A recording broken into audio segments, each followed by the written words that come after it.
Shalom, sisters. It's your sister again, Sister Ray about Yehuda Thomas, here today to talk edification and our people. Let's start with this. Debating. Why are we still debating back and forth with people who don't even ascribe to, some don't even ascribe to the Bible?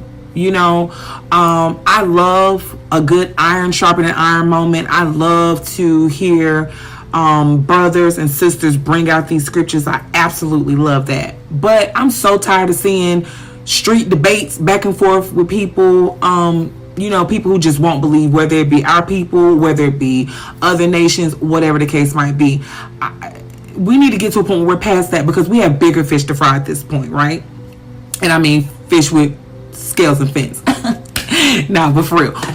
And bigger things going on that we need to be getting into and talking about with our brothers and our sisters. Things that can edify them. Let's start talking about community. Let's start talking about community building. You know, outside of community building, let's talk to our brothers and our sisters about entrepreneurship. So there's so many different things we could be doing, because it's like enduring to the end has way more to do than who's going to be subjected to whom and who's going to be in slavery and all of that stuff. I don't even see why we go back and forth about any of that kind of stuff. I mean, the fact that that's still stuff that is being harped on is just crazy to me, because I'm like, we're in the actual meat of what's going on. We're in these scriptures right now, like living in the scriptures. Who has time to go back and forth about salvation is for this person, salvation is for this person? It's too much when it's like, listen, I'm gonna bring this out, and if you don't want to believe it, you don't have to. I don't have to help you to believe anything. It's written.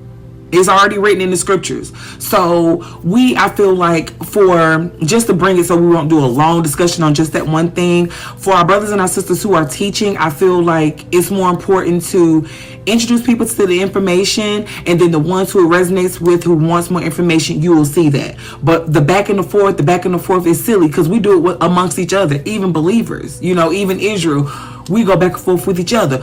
Multiple wives and polygyny, and can we do this, and should we do that, or shouldn't we do this, or it's just time out. It's just time out for that stuff. It's not edifying anymore.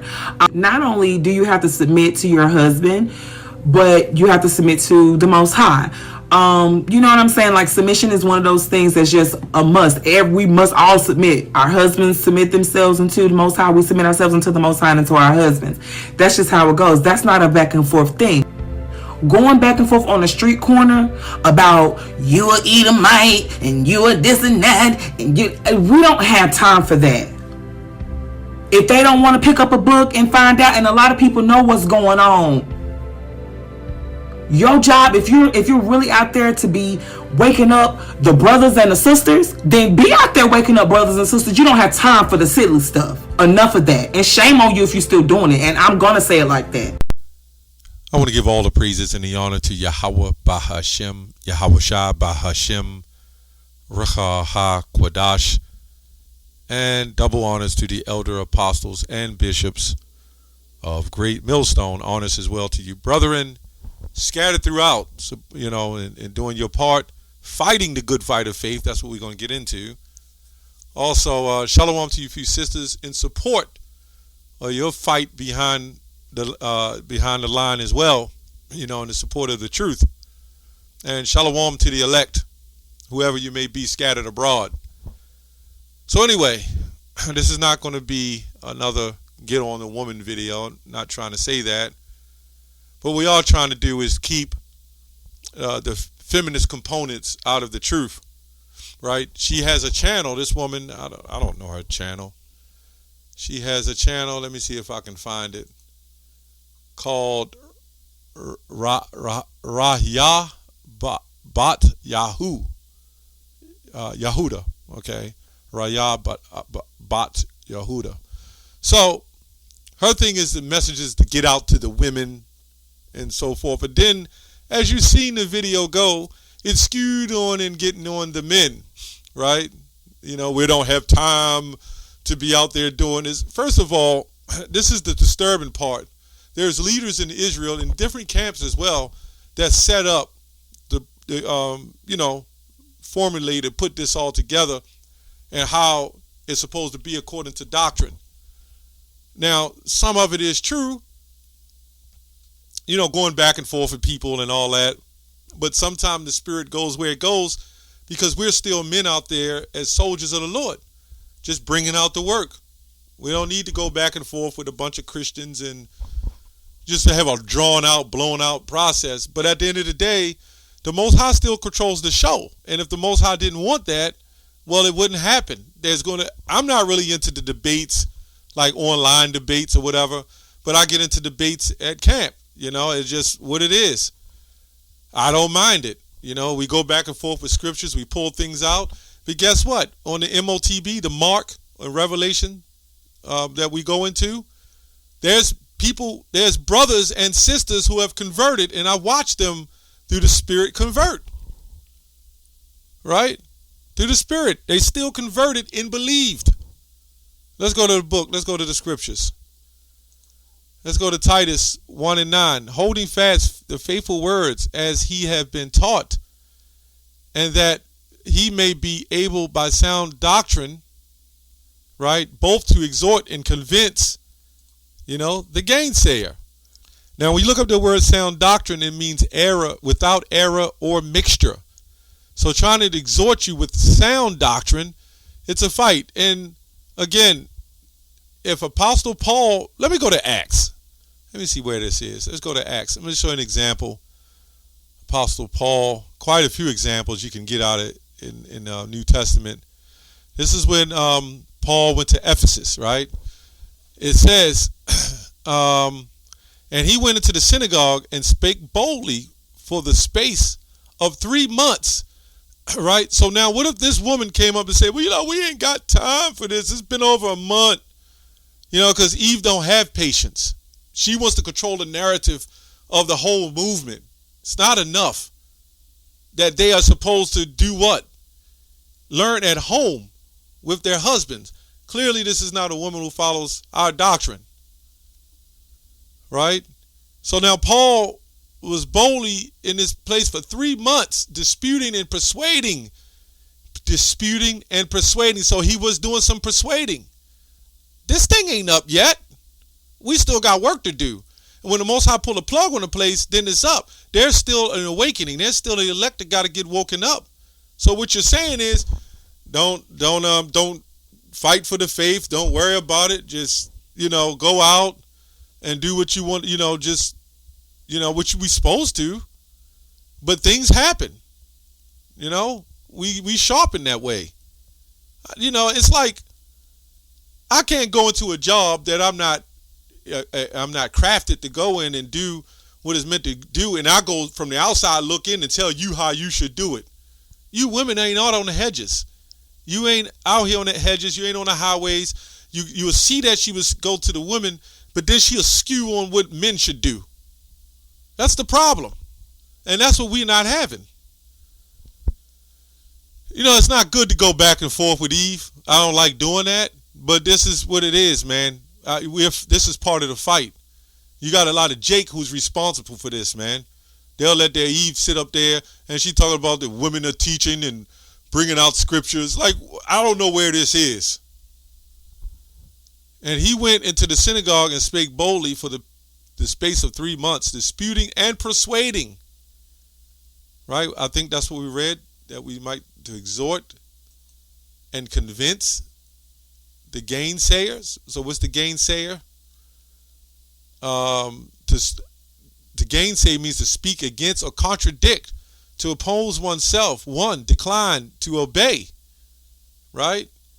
Surely in Matthew 23, when Yahushua went in there with the fussing and cursing them out or getting on them, clearly when he went into the temples, and you think his walk of his ministry was just some sweet road to victory?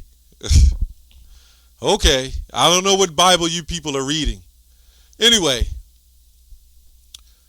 he disputed and persuaded the things concerning the kingdom of Yahweh.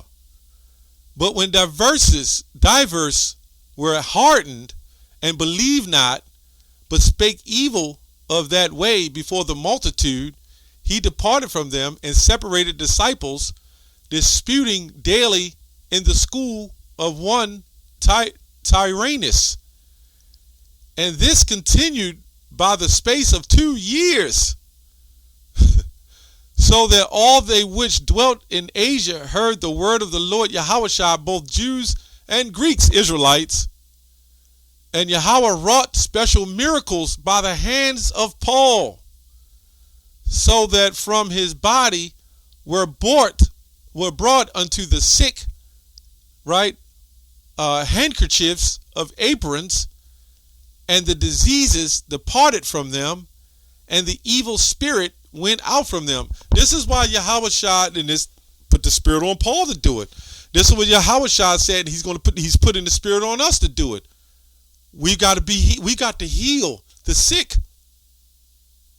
We've had guys come up, we've had people come up, really non-believers, even so much in the Bible. It was written by man. It was this. It was a King James, who he was. We broke it all down to him. King James not even in the Bible. That's just another translation.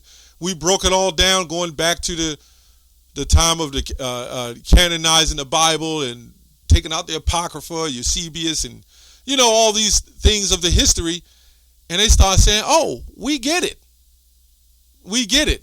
You see, Eve just doesn't have enough. Eve just wants to have it all. Eve just wants to control the whole narrative of the movement. So everybody looks and say, "Yep, she's right. She's telling the truth." This is all moved by the Spirit of the Lord, Yahweh B'Shem Yahushua, man. Romans 16:17. Let's see what the Lord says. "Now I beseech you," what Paul says, means to call out brethren, "mark them which cause divisions and offenses." See, in the Hebrew Israelite woman world, and some of the men, this is not just a video on the Israelite woman, but even some men, they got this mindset of bringing a form of Christianity in the truth. She doesn't see or subscribe to the manliness part of the truth. She doesn't see that. Right? Now, some of us have been out there for some years, even my apostles and teachers that taught me, they kind of leveled out. They don't need to do that, right? Unless it comes up. But they're every day defending. We're all defenders of the truth, by the way. We're all the real apologists. Defending the gospel pertains, a part of defending the gospel is a fight, right? It's sometimes an argument or a debate. That's all part of defending the doctrine. What you want everybody to just so-called follow the yellow brick road, and then Miss Queen sitting up there saying, "This is how you do it." Nah, man, not the real rough, not rough, but the men of the Lord, the tough in spirit ain't gonna follow that, man. We don't need you to tell us how to conduct ourselves and behave on the hedges when you don't even go out. You're not meant to go out. Always somebody got something to say and what to do and how to do it, but they don't do it. Timothy 6:12, fight the good fight of faith. Lay hold on eternal life. Right? Whereunto thou art also called, and has professed a good profession. This is a profession. Right? This is a profession. Let me see if I can look up this. Let me go to the online etymology, which goes to profess. But let's see what it says here. I've never looked it up. I just want to see. It says, vows taken upon entering a religious order. Wait a minute. Did anybody read the Old Testament or the Bible itself when the Most High brought hell in a lot of situations? Exodus 15:3, the Lord is a man of war. On the Israelites, on the Egyptians, on other nations, conquering and going out and this or that. You don't think that's coming? You don't think the Lord is still a man of war? Right now, the elect has to be sealed, and we have to wake up the elect. And if they are sealed or almost sealed, Well, guess what? They have to be edified, right? They're going to be in a fight for this thing, man. You can't go around saying that enough is not to fight over the faith. Let's go to the scripture with that as well. You can't say that. You cannot say that. Let's go to what is it, Jude? Let me go there. Now, I do get the point where, all the extra BS, we don't need to be doing all the extra BS. I don't agree with that. We don't even ourselves don't go out and just curse out every so-called white person we see. We don't do all that. But you're not going to tell us not to contend for the faith. 1 Corinthians 1:3, Beloved, when I gave all diligence to write unto you of common salvation, it was needful for me to write unto you and exhort you that ye should earnestly contend for the faith which was once delivered unto the saints. So if somebody says a man is not allowed to have 2 wives or 3 wives or 4 wives, well, we're going to contend for the faith. We're going to say that's false. A man can have more than 1 wife. What else would it be for us to do? Right? If we're not going to talk about the prophecies, if we're not going to say what's happening, if we're not going to try to commit the brethren and even some of the sisters who follow to stay in sound doctrine without error or mixture, then what else are we supposed to do, man? What else are we supposed to do? It's enough of us in different departments in this truth where the truth is going to go out on different levels. Okay? To contend for the faith means to strive in contest, rivalry against difficulties, to strive against, to debate, to argue. This is what Paul was doing in Ephesus. This is what we just read in Acts 9 when he went to the synagogue. He was arguing and he was debating. And he was there for a while doing that. Right? Why?